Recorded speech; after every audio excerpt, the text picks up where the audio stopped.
Hey guys, so we need to talk about what's going on from what's being called the Holy Massacre, the Holy Thursday Massacre, that Florida Fish and Wildlife Commission had a big handle in a couple weeks ago. I debated whether or not to say anything about it because on this channel because first of all, the atrocities are horrible. Second of all, okay, Finn, really? Second of all, there's a lot of other reptile owners that are speaking out, which is a good thing. So I didn't know if we really needed another one in the mix. But after reviewing the data, reviewing the details that I could find, not all of the details are out yet, it became pretty clear that it was such a despicable thing, and the slaughter of innocent animals it's such an outrage that I decided to go ahead. I don't want this to be a really long video because, again, there's a bunch of it out on the internet, so you can at any time look it up and do whatever you want with it. I would encourage you to see the video. US ARC has it on their website. US ARC Florida has it on theirs. There are several other reptile channels that are posting parts of it. You can even look up the person it happened to, which his name is Chris Coffee, like the beverage, Coffee. And I think it's important that it be viewed for several reasons. First of which is the abuse of authority was so obvious and so blatant and just so unbelievable. I think that needs to be addressed for sure. I think we need to see what can happen when Fish and Wildlife come to any of our doors. Second reason is because the fact that it was snakes that were slaughtered is really secondary to the issue that they were slaughtered for essentially no reason, and I'll get into more of that in a minute. Third reason is because this outrage should not die down. This should be an ongoing thing, and we're going to talk briefly about how to be a functional part of making sure that accountability is had as we get into it. So, and you know, Finn is feisty and he just wanted to say hi to everybody. So, hi everybody. He's even giving you a bob. Check that out. Yes, those of you that have dragons and various other reptiles are aware that spring has sprung. Yes, mating season is upon us. So those of you who, like me, have both males and females, get ready for a tank surfing bob fest like no other. All right, so that's Finian. Hey everybody. So for those of you that don't know, Chris Coffee was a reptile breeder in the state of Florida. He kept his animals at a facility run by Mr. McAdams. And he had many snakes. Okay. He was a renowned breeder. Everybody knew about him. It's how he made his living. You know, was very above board, had all of his animals were in beautiful health. They were, he had them all microchipped and registered to him. He used them for educational purposes. But basically he just had a passion for the snakes. He absolutely loves them. Now, I'm going to preface this by letting you know, I'm not a snake person. They're not my favorite reptile. I don't have any. I'm not going to have any. I prefer my reptiles with legs. But the reality is, an animal is an animal. So if you are not okay with animal cruelty, you are not going to be okay with what happened. Okay. I don't claim to understand Florida. I've never lived there. I would never live there. However, I have a son and 2 grandsons that live there, so that worries me every single day. But be that as it may. Okay. The chairman of the Florida Fish and Wildlife Commission is a man named Rodney Barreto, and he is a land developer. Now you might say, why is a land developer in charge of Fish and Wildlife Commission? And you would be right to ask. That's a very good question, and the only way we would probably know that is to get Governor DeSantis to answer, but he's not here. So be that as it may, he is on video talking to reptile owners and specifically snake owners. What happened was, in Florida in 2021, they were getting ready to pass a law letting people know that Burmese pythons are going to be a prohibited animal. Now, prior to 2021, that was not the case. You could have them under what I believe they called a conditional animal permit, meaning you had to follow guidelines if you were going to have them. And as long as you did, then that was fine. You could have them and everybody went happily about their business. Okay. Well, when the new regulations were hitting, which was at least partially to do with the fact that they're determining Burmese pythons to be an invasive species, because irresponsible pet owners have been releasing their snakes into the Everglades for years. Okay, they're thriving. Why? Because it's a tropical wetland. Of course they're thriving. Okay, so now they're considered an invasive species because they're killing the ecosystem. That's their argument. I don't know if it's true. Again, not going to Florida, never been there. Okay. But that was the law that was made. So they had a group of reptile owners wanted to speak to him.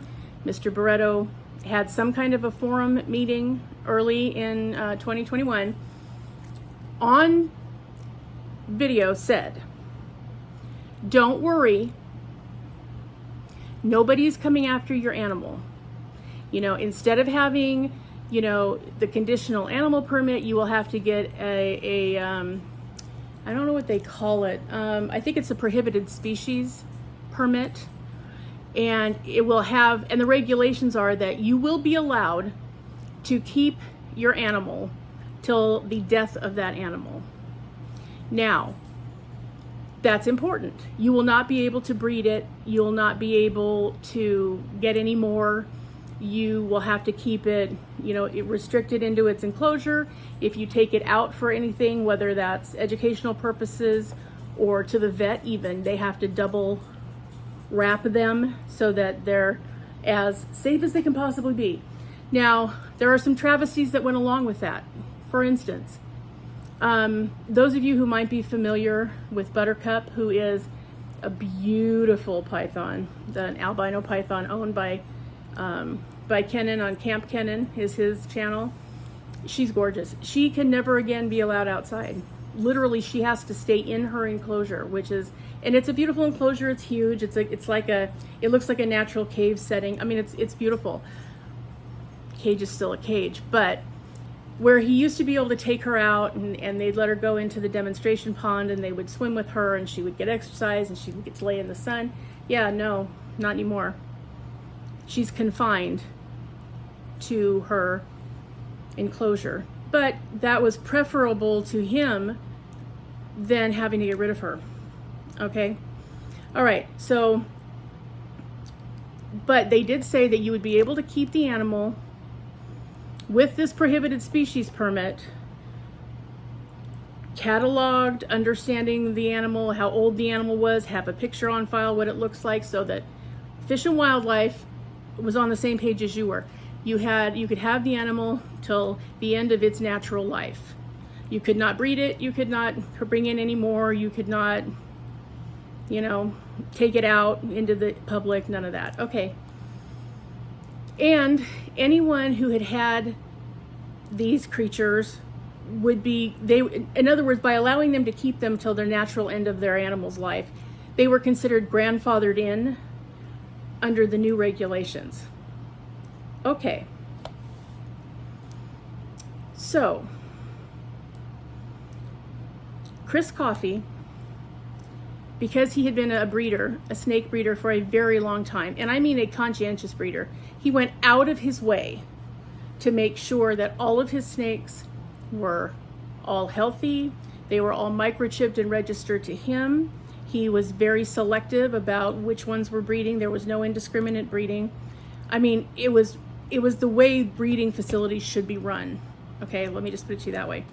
They were all healthy. It was very clean. All good. Okay. Fast forward. As it got to the cutoff date, which I believe was sometime in July,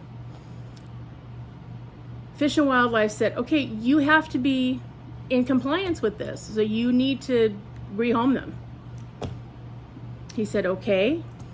So he had already rehomed between 70 and 100 snakes, which is no small task when you realize that some of these snakes can be 20 feet long. They can't just go into a home somewhere. They have to go into a facility, a zoo, a sanctuary, an educational setting, veterinary schools, something equipped to handle these really large animals. Okay. And he had to try to find places out of state because the law was coming into effect. You couldn't give something that was about to be illegal to someone else in the same place, right? Okay, so between 70 and 100 of these snakes he had rehomed. I'm mind-boggling over the amount of shipping charges he had to have incurred because, oh my God, to try to even do that is, I can't even. Okay, but he still had around 32 or 34 snakes, and at least 29 of them, 28 or 29, were pythons. Some of those were Burmese, which were about to be the prohibited species. Some of them were reticulated pythons, which are not part of the prohibited species. Reticulated pythons are not considered an invasive species, just the Burmese. Okay. So he contacted Fish and Wildlife. He said, hey, I'm within 30 days of the deadline. I still have, 28 or 29 snakes I need to rehome. Can I please have an extension of time? That's all he asked for. Can you give me 30 more days, 45 days, just so I can do it? Prior to this, they had said about 4 or 5 months in, as the new laws the deadline was getting closer, they told him, you have to stop rehoming them out of state. You have to stop selling them. You need to keep them here and care for them till we decide what's going to happen with your current permits, which are going to be obsolete as soon as the new one takes effect. He said, okay, he was trying to apply for the prohibited species permit. That was his goal. And nobody could tell him though what he had to do to go about having that. He was trying to get the answer the whole time. Okay, so they came out to see him.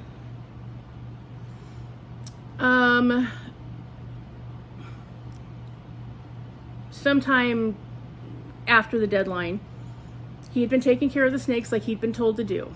Now, they had previously said, you need to call Tallahassee and speak to our upper echelon people and find out what the parameters are and how you go about getting the permit for the prohibited species if that's what you intend to do. If you don't, you're going to be out of compliance, and then that's going to be an issue. Okay. He said, great, I'll start calling them. So he started calling them regularly, constantly. Couldn't get calls back, but every so often he was getting Fish and Wildlife knocking at the door, and he kept asking them, what do I need to do? I'm running out of time. I need to know what to do. You've already told me I can't try to sell or rehome the rest, just to continue to take care of them, which I'm doing. But I need to know what I can do to get the appropriate permit. I'm trying to abide by the law here. And clearly he had a history of doing that. He did the microchipping, he did the registration, he made sure to keep everybody clean and all their shots up. He had a bunch of paperwork on each and every one of the animals. Remember, this is more than 100 animals. So he had been complying this entire time. Okay. So as he's still trying to get a hold of these people to get an answer, because The people that kept coming out to see him from Fish and Wildlife couldn't answer him. He kept asking, well, okay, what are the new regulations? What do I need to do? I just need to know what to do. Yes, I want to keep them. Yes, I want to be in compliance with the law. And they said, well, one of the things you can do is you can become, an educational facility where you can allow people to come in and see them. And that would be one of the things you could do that would allow you to keep them under the new law. He said, great, I will do that. I'm happy to do that. How do I go about it? What do I need to do? What are the steps? Oh, well, you're going to have to try to get a hold of I've been trying to get a hold of him. I can't get a hold of him. Nobody calls me back. It's a thing. So while this was all still in process, he still couldn't get a hold of anybody. He continued to try. Meanwhile, he's taking care of the snakes. Now, he also, in addition to the reticulated pythons, which were not part of the new law, he also had boa constrictors and a few other, beautiful colored morph type snakes. Okay. Here comes Florida Fish and Wildlife Commission to the door on Thursday before Good Friday. Okay. We're here, 4 people. 1 clearly a rookie, and 3 that clearly should have known what they were doing. Okay. Knock, knock, knock. Here we are, FWC. We're here to deal with your animals. He's like, wait a minute. What do you mean dealing with what are you talking about? You need to sign them over to us. Well, wait a minute. You told me I couldn't rehome. I don't want to sign them over. What are you talking about? You have to sign them over to us, or you're going to be arrested and go to jail. He's like, but what are you talking about? I'm not even a criminal. Like, what do you mean? Those are your options. We are here to take these animals. We're going to be euthanizing them. You will either sign them over to us now, or you're going to go to jail. It's up to you. He got scared. I mean, because this is his livelihood. He has a family to support. He's the sole provider. It was a lot. So he was like, so he signed the document and let them into the facility. I'm fairly certain they would have come in anyway. He pointed out the snakes and told them which ones were not part of the seizure on their paperwork. So, particularly, there was a boa constrictor that belonged to his business partner who owned the facility, who was pregnant. Okay.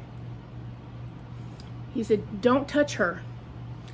Her enclosure is labeled.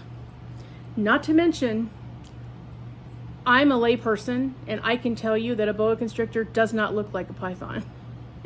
A funny thing. Okay. Now, not only did they come in and to explain to him that they were going to be euthanizing his animals, these animals that he had raised, cared for, provided for, shown to the world all of their lives, some of them for a long time. So they're going to kill them, right? Then they had the audacity on the first one to take it out and ask him to hold it down while they put a pneumatic spike through its head. I think they call it a bolt gun, same thing. And he went, I can't be a part of this. I can't do it. He went around the corner. Okay. In the meantime, in the video, and you'll see it if you go to watch, they had the newbie with this hydraulic bolt gun. Okay. According to their own policies, when you're going to euthanize a snake, you're supposed to do a chemical euthanasia. You put them out, okay, unconsciousness. Then you use the pneumatic bolt gun through their head. Then you're supposed to take a plinthing needle and run it down into their nervous system for all intents and purposes, making sure that they're actually deceased. Because Reptiles have a very primitive central nervous system. So even if you smash them in the head with a bolt, they will wake up and go out and wake up and go out for an hour before they finally die in pain and tortured. Okay? No chemicals were used at any time. No plinthing needle was used at any time. Just a pneumatic gun. In the head, throw it in a trash can. In the head, throw it in the corner. Still writhing for quite a while after that. Okay, so they're just going one after the other and explaining to the newbie with the heavy hand who's killing these animals unnecessarily. Oh, by the way, just so you know, yeah, move it back a little bit. Yeah, a little bit more, otherwise it's going to make your hand hurt. Smiling the whole way. One of them took a selfie of himself with a dead, very large, beautiful snake. Okay. As they're going one after the other, not thinking, not looking, not caring about anything, and frankly, their lightheartedness about this was one of the things that bothered me the most. The inhumanity that they expressed makes me livid. Okay.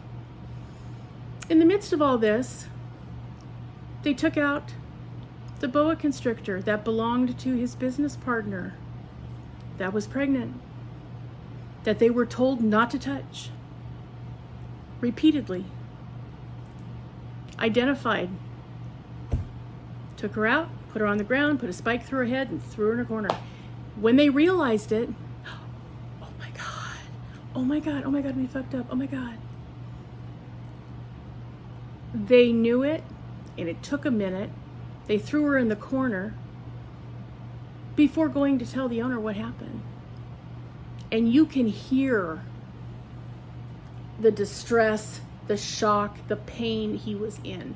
Not only, you can hear him on the video talking about not only was the owner going to lose his mind about it, but he's like, she was pregnant. Like, what were you thinking? And they, and again, one of the workers said, well, is there any way to save the babies? He's like, no, my God, you just killed her.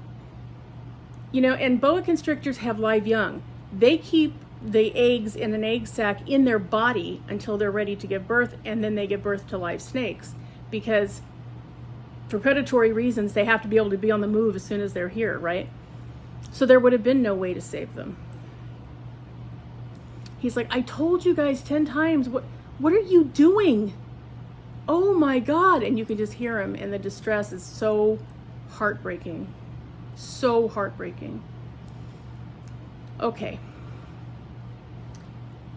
Now, he had his video going, and he told them when they came in, this is videotaping so you know, this is what this is. It's not hidden, it's not put where they can't see it. It was very obvious it was there. Okay.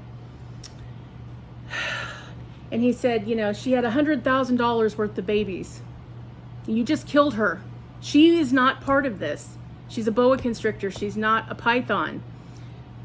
Don't you think if your job is with fish and wildlife, you should be able to tell the difference if you're going to be trusted with a weapon that can kill them?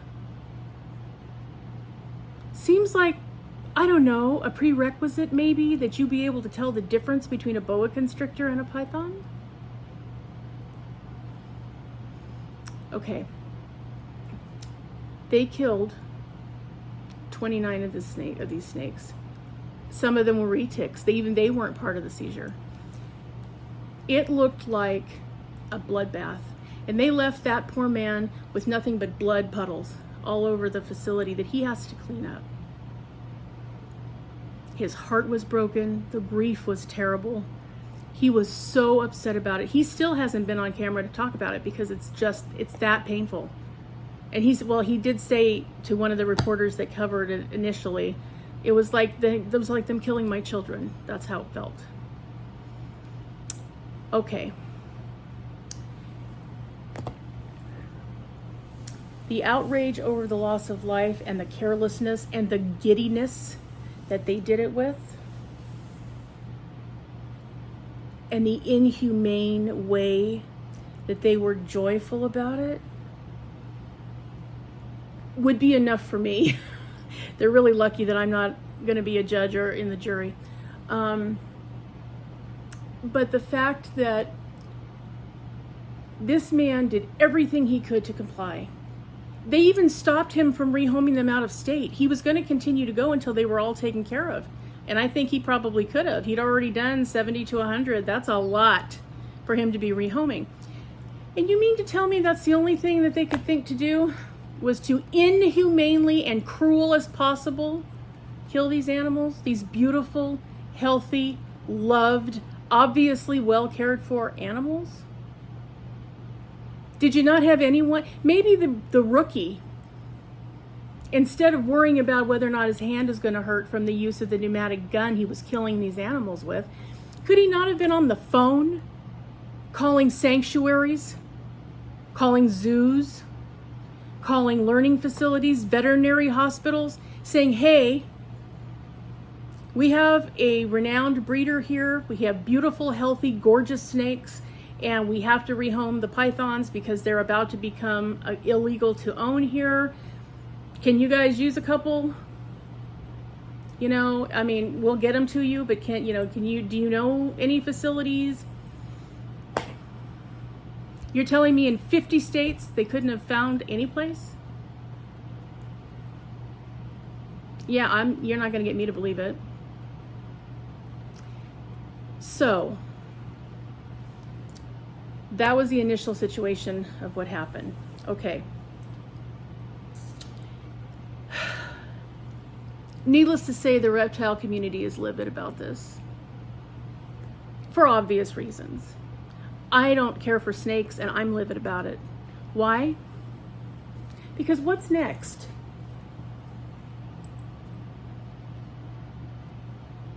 Whose animals are going to be next? What if they decide that dogs over 40 pounds are of no use to anyone? Too much drain on resources. Don't think, because it starts in Florida, a lot of things do, which should be concerning to start with. It will go state to state to state to state to state.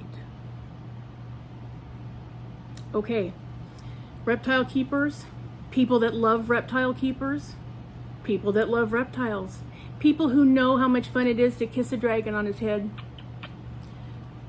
We have to get involved in this. This outrage cannot go without accountability. These people work for us. We're taxpayers. We support the governmental agencies that are meant to regulate. Yes, there are some animals that they have to euthanize. Yes, there are. Now, the way they handled it was supposed to be emergencies only out in the field in a wildlife situation where somebody's life was at risk, not in the way they used it at all. So they went against their own policy to destroy these animals for no reason.